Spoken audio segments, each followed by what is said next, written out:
God had made it possible। परमेश्वर ने हम लोगों को और एक बार मौका दिया कि हम लोग आ सकें और आपके सामने में परमेश्वर की वचन को प्रस्तुत कर पाएं। अगर चारों ओर आप देखेंगे आज का डेट में चारों ओर पीड़ा बढ़ती ही जा रहा है, सफरिंग्स बढ़ते ही जा रहे हैं। लोग खा रहे हैं, पी रहे हैं, मगर एक दर्द है कि नहीं? एक पीड़ा है, एक कष्ट है। अब प्रश्न ये होता है कि ये कष्ट क्यों है? वाई? आज मैं दो चीजों को आपके सामने में बताने चाहता हूं। सफरिंग्स तो है, कष्ट तो है, पीड़ा तो है। पहले पीड़ा इसलिए है क्योंकि लोग अपने पाप से मुंह नहीं मोड़ रहे हैं। यह दर्द इसलिए है क्योंकि वो पाप में अपना जिंदगी जी रहे हैं। वो परमेश्वर के नजर में गलत कर रहे हैं। वो अपने मन को कठोर कर लिए हैं। वो प्रभु का वचन तो सुनते हैं मगर उसमें चलते नहीं हैं। और एक समूह के लोग हैं जो तकलीफ और पीड़ा से गुजर रहे हैं क्योंकि खुदा उसकी जिंदगी में और गहराई से कार्य कर रहा है। यानी कि धार्मिक लोग भी कष्ट पा रहे हैं और अधार्मिक लोग भी कष्ट पा रहे हैं। बट दोस्तों, जो महाक्लेश बाइबल कहता है, महापीड़ा, ग्रेट सफरिंग, वो अभी तक आया नहीं, वो अभी तक हुआ नहीं, मगर वो आने वाला है। मगर प्रसव पीड़ा, बर्थ पैंग, दर्द शुरू हो चुका है। आज मैं आप लोगों से इस दो विषय में बात करना चाहता हूं। Why do we suffer? हम लोग क्यों इतना संघर्ष और कष्ट पीड़ा से जाते हैं? तो पहली, जैसे कि मैंने आप लोगों को बताया, people are suffering because of the wrong they have done. लोग इस कष्ट और क्लेश में हैं क्योंकि उन्होंने गलत किया।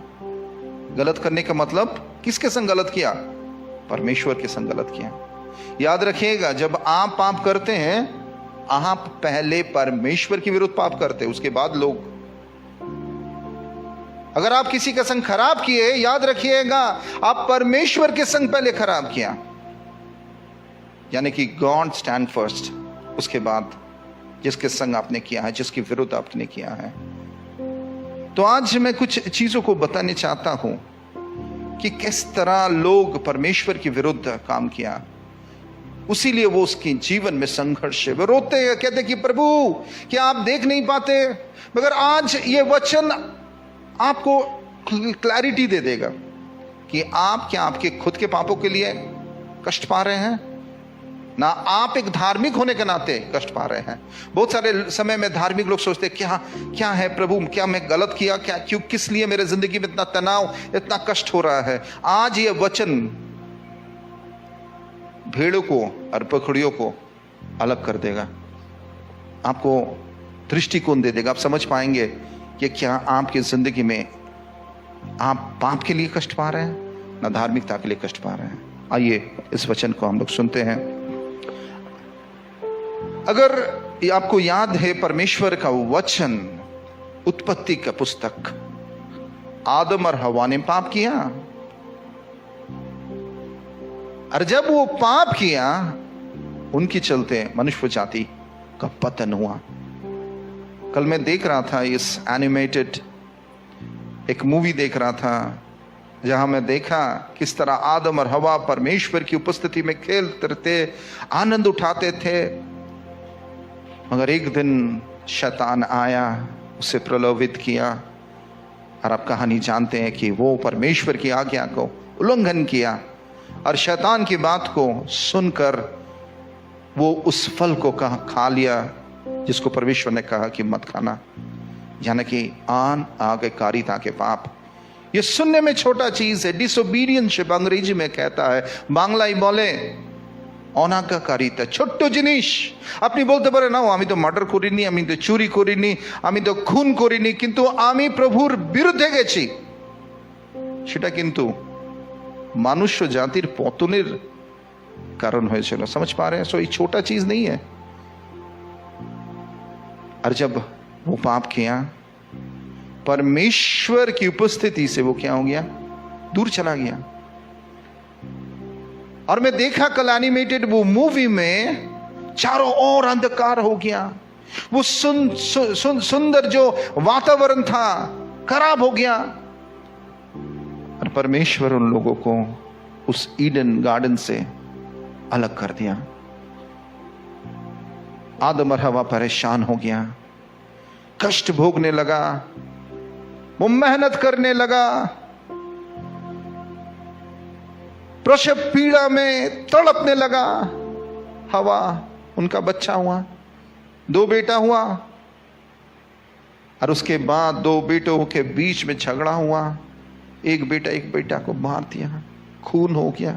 देखिए, मनुष्य जाति सृष्टि किया गया था परमेश्वर की उपस्थिति में आनंद और खुशियों को उपयोग करने के लिए, मगर क्योंकि उन्होंने पाप किया और उसका परिणाम देखिए, संघर्ष, कष्ट। दूसरे दृष्टांतों को हम देखेंगे। नूह के समय में, याद है, नूह के समय में लोग पाप में भर गए थे, गंदगी में भर चुके थे। ऐसे कोई पाप नहीं था कि उस समय हुआ नहीं। नूह को परमेश्वर ने कहा कि जाओ नूह, अपने आप को तुम तैयार करो, उस नाव को बनाओ और जाके लोगों को भी तैयार करो। 100 साल लगा उस नाव को बनाने में, मामूली समय नहीं था। यानी कि परमेश्वर ने 100 साल दिया लोगों को मन फिराने के लिए। लोगों मन नहीं फिराया।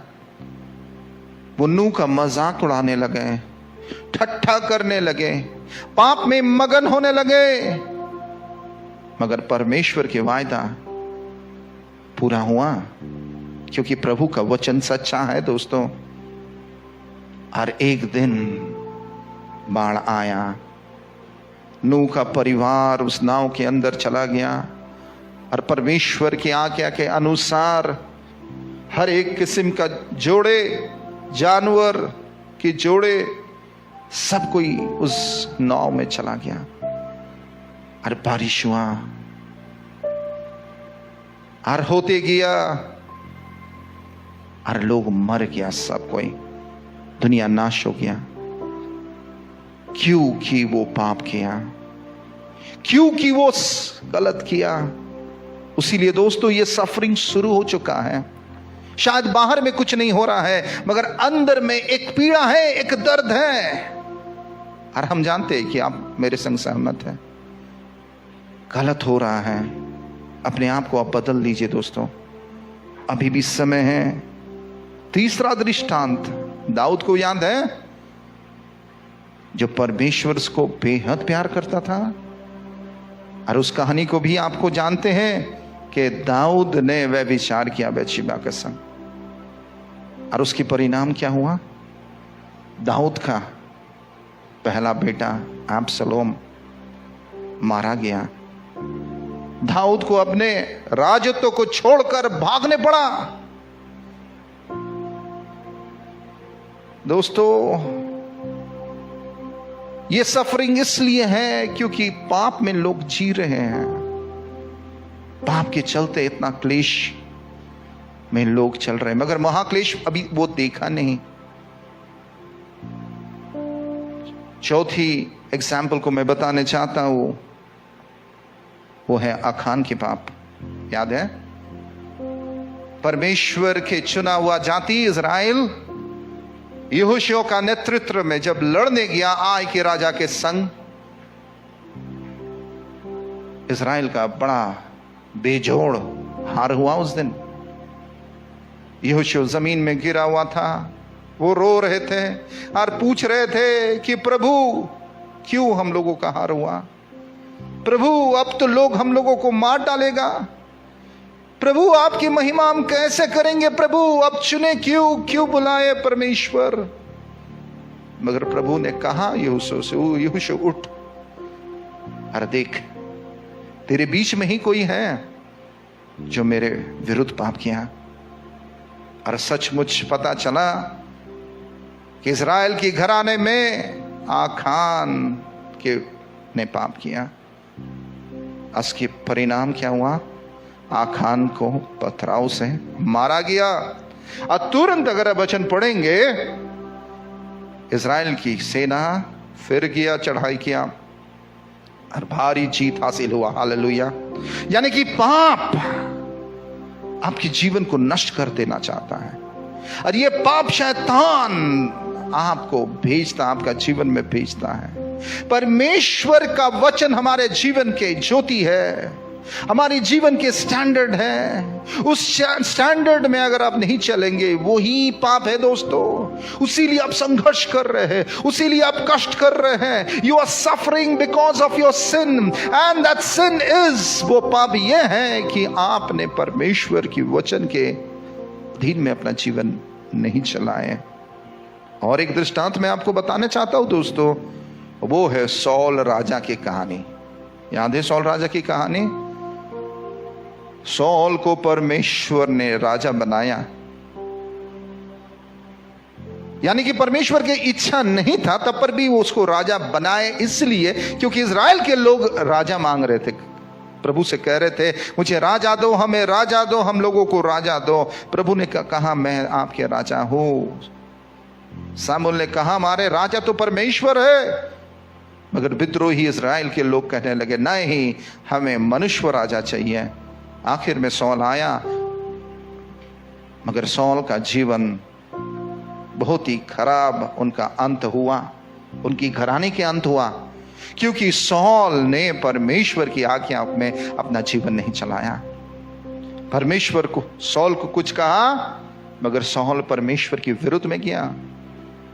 इसीलिए दोस्तों, ये अंतिम समय है, अंतिम घड़ी चल रहा है।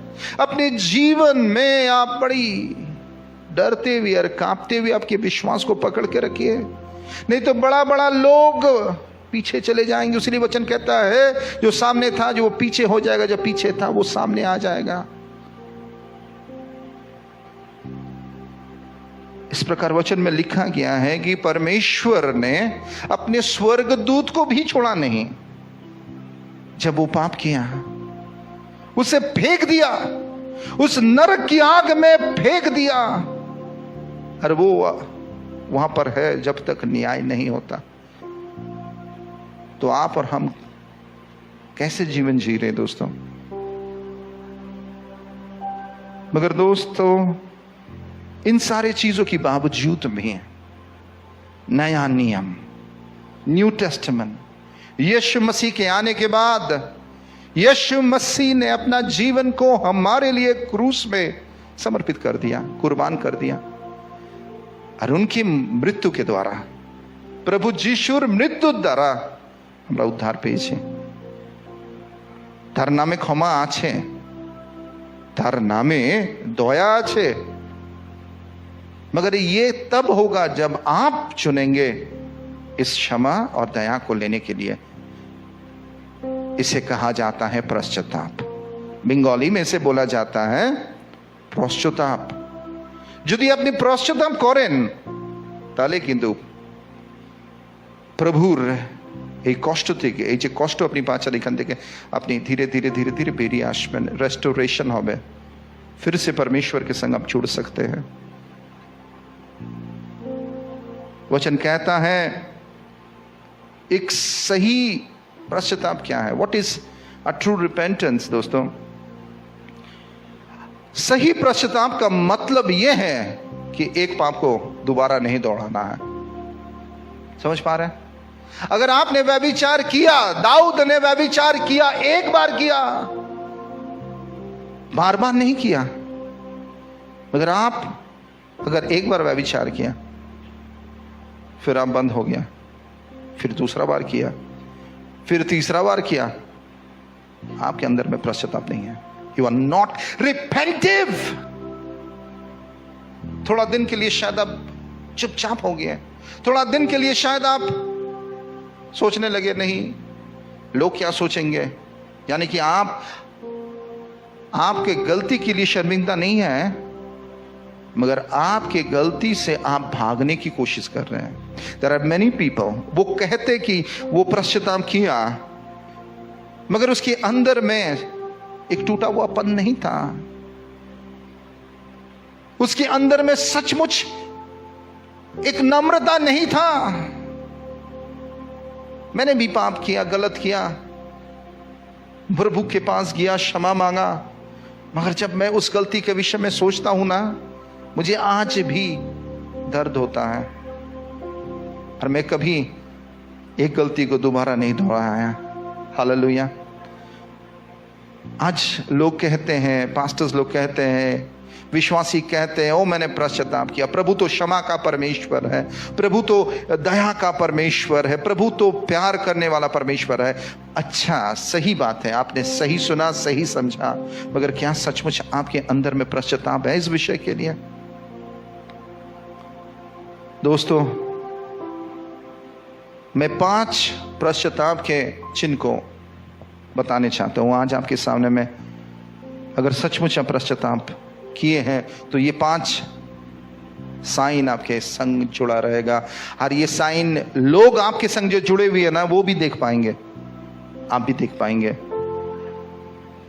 जो अपने मन को फिराया, जो अपने पश्चाताप किया, उसके अंदर में आप एक टूटा हुआ पन देखेंगे और एक नम्रता देखेंगे।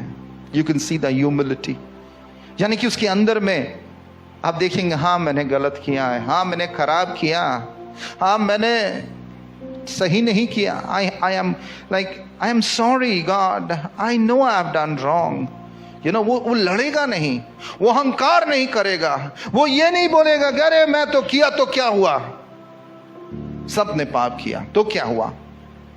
इस तरह के लोगों से अपने मिले हैं? जरूर मिले होंगे।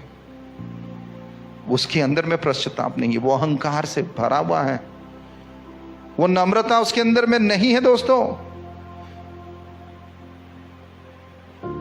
दूसरी चीज, they try to make up to others, यानी कि वो दूसरों को समझाने चाहता है कि देखो मैं सचमुच बदला हुआ हूं।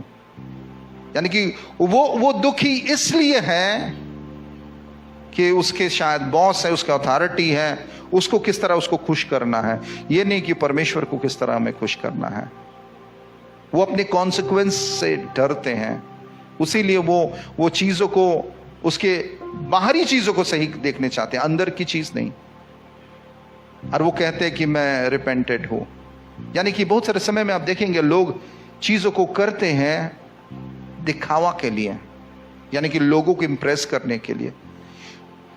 तो जो सचमुच जिसके अंदर में रिपेंटेंस है, वो लोगों को खुश करने के लिए दिखावा नहीं करेगा, मगर उसके अंदर में ये परिवर्तन आप देख पाएंगे। तीसरी चीज, वो एक्सेप्ट द कॉन्सिक्वेंसेस। यानी कि देखिए दोस्तों, पाप का क्षमा है, दया भी है, अनुग्रह काफी है, मगर पापों का ना कॉन्सिक्वेंसेस है, परिणाम है। आप पाप करेंगे और जब आपके संग उसके जो परिणाम से आपको गुजरने पड़ेगा, वो परिणाम को एक्सेप्ट नहीं करने चाहते हैं, जिसका ट्रू रिपेंटेंस नहीं हुआ। मगर जिसका ट्रू रिपेंटेंस हुआ, वो बोलेंगे ठीक है प्रभु, मैं तो गुनहगार हूं। याद है प्रभु यीशु मसीह के संग और 2 चोरों को रखा गया था क्रूस के ऊपर। एक ने कहा कि अगर सचमुच तू परमेश्वर है तो अपने आप को बचाना और हमें भी बचा। मगर और एक व्यक्ति था, उन्होंने कहा चुप करो, हम लोग ने जो किया इसके हकदार हम हैं, हमने जो किया इसके हकदार हम हैं, उसीलिए हम लोग क्रूस में हैं। प्रभु जी, आज आप हमको आपके संग लेके जाइएगा। उसके अंदर में क्या था? एक नम्रता था। वो अपने सिर को झुकाकर अपनी गलतियों को मानता था। वो था ट्रू रिपेंटेंस का साइन। और जो सचमुच जिसके अंदर में पश्चाताप है, वो लोगों को जाकर नहीं बोलेगा मुझे माफ करो, यानी कि फोर्स नहीं करेगा। मैं तो गलत किया था, अब क्या, अब तो माफ कर दो। You know, they will force, जिसका अंदर में ट्रू रिपेंटेंस नहीं है, मगर जिसके अंदर में ट्रू रिपेंटेंस है वो कहेंगे आप मुझसे खराब बात करें, आप मुझे डांटे, मैं तो गुनहगार हूं, आप मुझे कुछ भी कहिए, मैं सब कुछ ग्रहण करूंगा क्योंकि मैं तो गुनहगार हूं। और एक दिन अगले वाला का दिल भी पिघल जाएगा, अगले वाला मन भी पिघल जाएगा और कहेगा हाँ बेटा, मैं सचमुच देख रहा हूं। और जिसके अंदर में सचमुच पश्चाताप हुआ है वो सर्वदा एक दर्द को फील करेगा। हाँ मैं क्यों किया, हाँ मैं क्यों किया मैं इस चीज को, मुझे नहीं करना चाहिए था। सर्वदा वो व्यक्ति उस दर्द को फील करेगा, जो अन्याय वो न किया, जो गलती वो न किया। मगर जिसके अंदर में पश्चाताप नहीं है उसके अंदर में ये दर्द नहीं रहेगा। दोस्तों, आज खुद से पूछिए, क्या आप पाप के चलते आपका जिंदगी में इतना कठिनाई और कष्ट और दुख और तकलीफ से आप गुजर रहे हैं? 2 पीटर चैप्टर 2 and verse 9 क्या कहता है?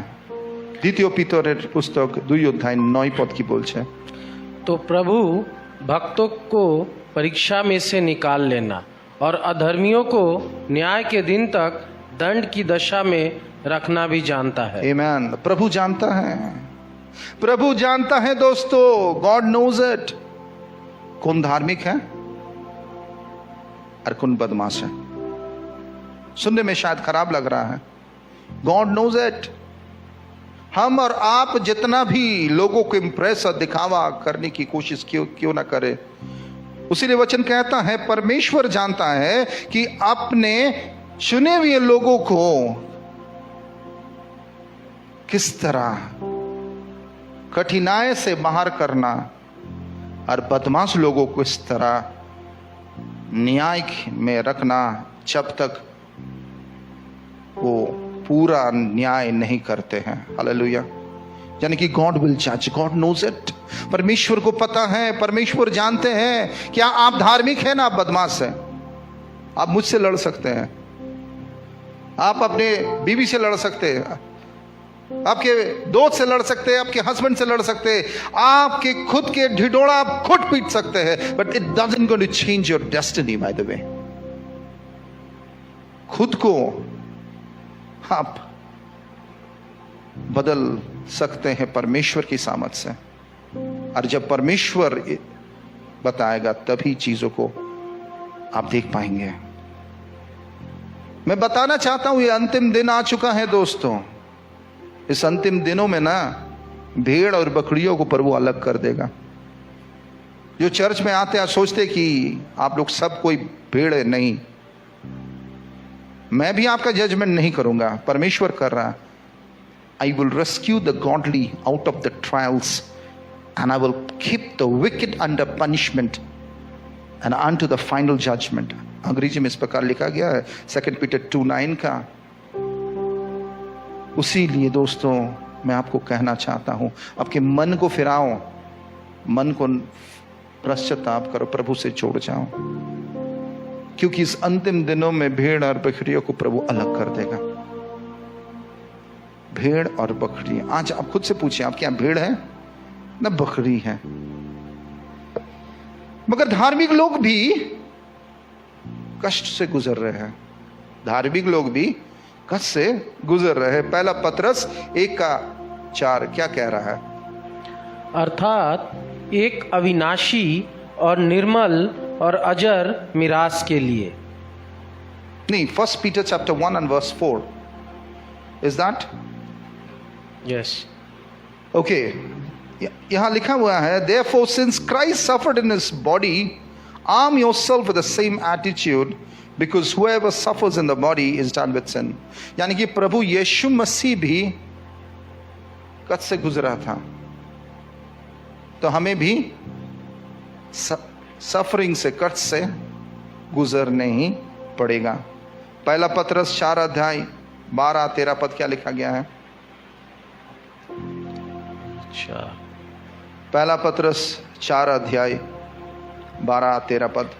हे प्रियो, जो दुख रूपी अग्नि तुम्हारे परखने के लिए तुम में भड़की है, इससे यह समझकर अचंभा ना करो कि कोई अनोखी बात तुम पर बीत रही है।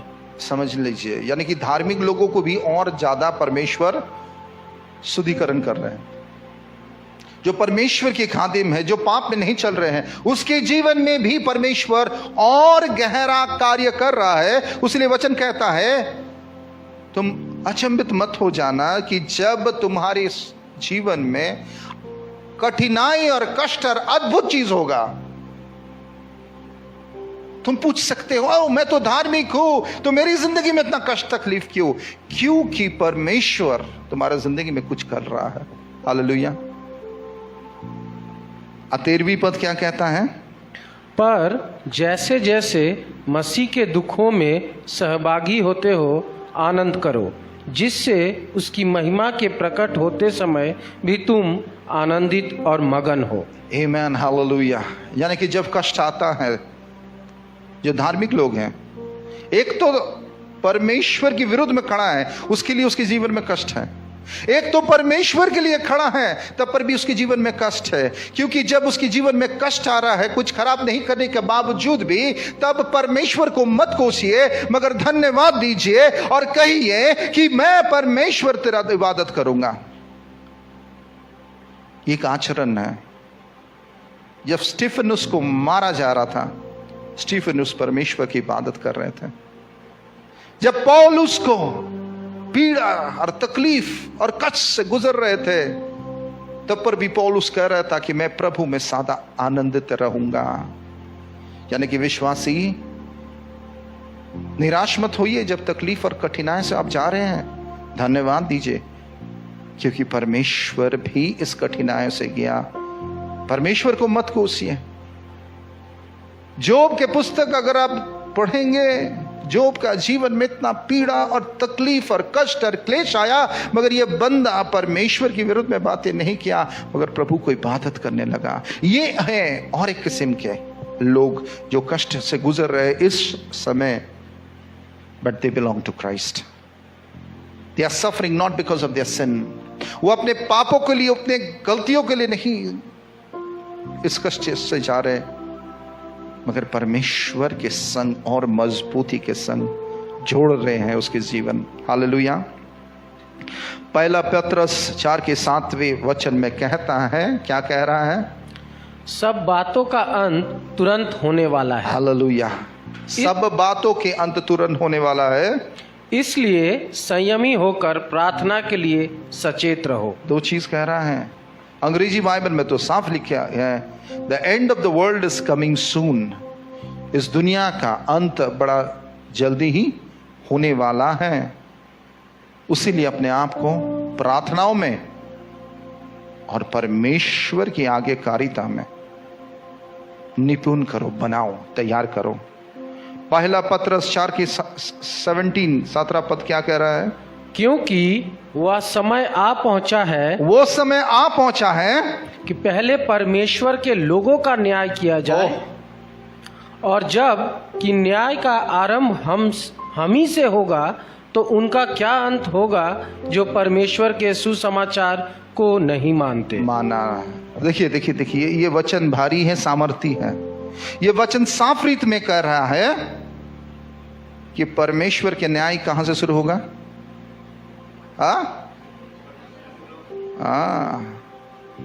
अब सोचिए, अगर परमेश्वर के न्याय परमेश्वर की घराने से चालू होगा, उसका क्या हर्ष होने वाला है जो परमेश्वर के सुसमाचार को सुनाए ही नहीं।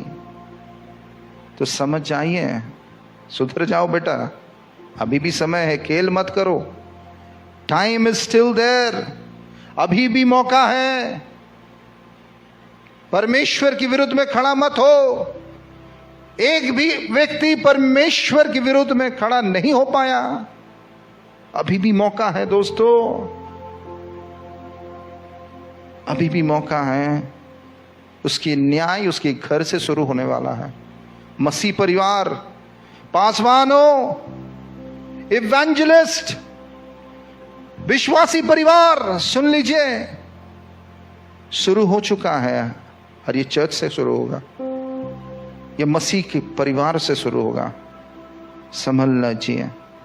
पहला पतरस 4:18 क्या कहता है?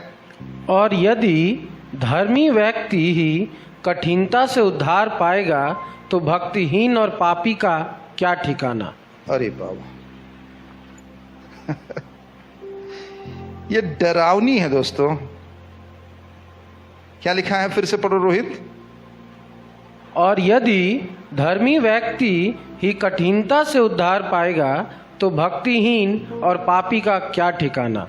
क्या ठिकाना बताइए? धार्मिक लोग भी हिल रहा है।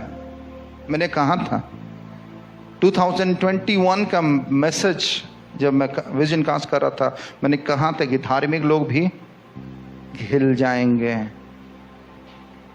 तो पापियों का क्या कहना। अब देखिए उसके आगे वाले आयत में हम लोग क्या पढ़े कि न्याय कहां से होगा? घर से होगा।